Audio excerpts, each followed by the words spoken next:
আজি আপুনি অমন সোণাৰৰ বাসগৃহত আহি উপস্থিত হৈছে, যিহেতু আপুনি দুলীয়াজান বিধানসভা সমষ্টিৰ বিধায়ক, নতুনকৈ নৱনিৰ্বাচিত হোৱা। এই সন্দৰ্ভত কি ক'ব খোজে ৰাইজক? বৰ্তমান মই অমন সোণাৰৰ ঘৰত উপস্থিত আছোঁ।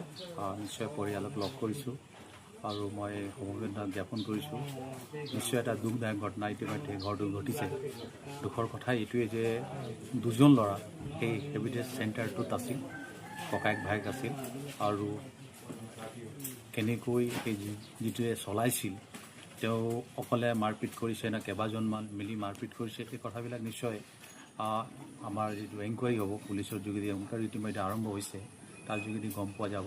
আৰু নিশ্চয় যিসকল দোষী আছে তেওঁলোক শাস্তি পাব লাগিব। ইতিমধ্যে মই দুলীয়াজান অচিৰ লগত কথা পাতিছোঁ, যাতে দোষী হাৰি যাব নালাগে, তেনেকৈ আমি ভাবোঁ।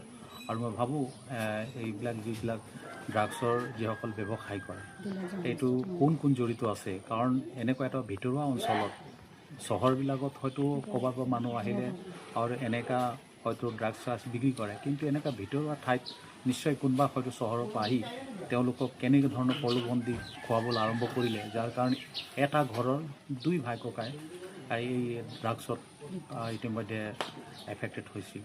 আৰু নিশ্চয় আমি এই কথাবিলাক ইতিমধ্যে পুলিচক কোৱা হৈছে যে ড্ৰাগছ বিক্ৰী কৰা মানুহবিলাকো বিচাৰি উলিয়াব লাগিব কোন ইয়াৰ লগত জড়িত হৈ আছে।